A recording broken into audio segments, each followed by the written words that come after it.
Bonjour à tous et à toutes. Aujourd'hui, on va parler d'un film un peu plus léger, car on va parler de Britney Jones Baby. Donc sorti en 2016, ce film va présenter la suite des deux premiers volets donc, de Britney Jones qu'on retrouvait en 2001 et en 2004, si je ne me trompe pas.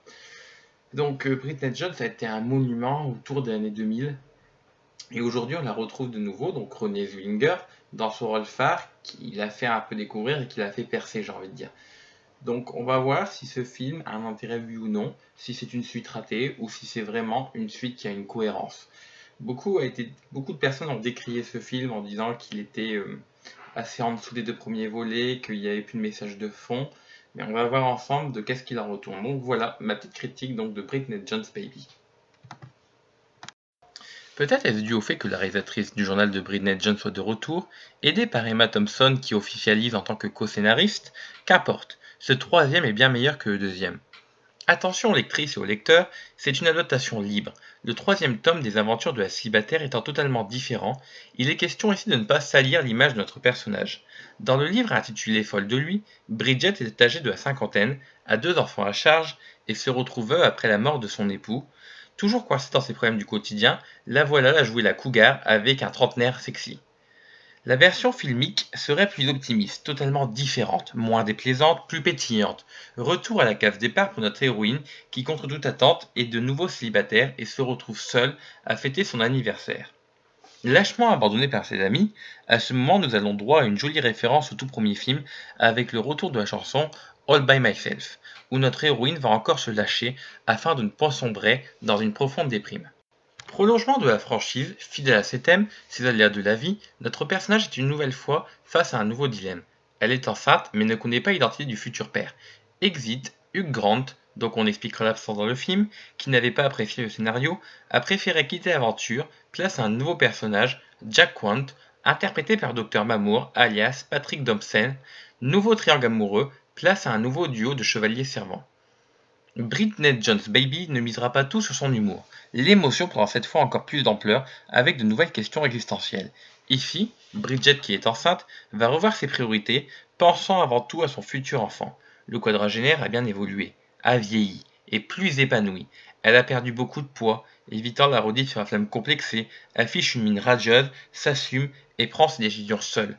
Malgré le fait qu'elle soit de nouveau seule, malgré le fait que tous ses amis ont fondé une famille, elle reste optimiste. Elle aboie d'une éternelle gaffeuse qui ne fait jamais les choses comme il faut, elle s'assume. C'est une battante, une femme forte et indépendante. Nous sommes en 2016, les technologies, les mentalités ont évolué. Comment se passe le quotidien de Bridget dans notre époque?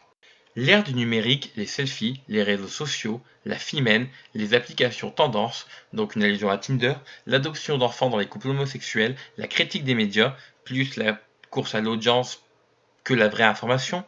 Côté de son travail, Bridget a évolué, devenant la responsable d'une émission télévisée, seulement voilà. Notre pauvre héroïne, confrontée à une nouvelle supérieure, rigide, tête à claque, détestable, plus jeune, arborant un look de hipster. Il est temps pour Bridget de mettre au courant les deux pères potentiels. Elle essaie de trouver le timing parfait pour éviter que les deux hommes ne se croisent et en viennent aux mains. C'était inévitable, la rencontre se fait, mais bizarrement, elle se fait dans le calme. Jack et Mark étant tous deux fous amoureux de Bridget, les voilà rivaliser de charme et d'attention auprès de la future maman.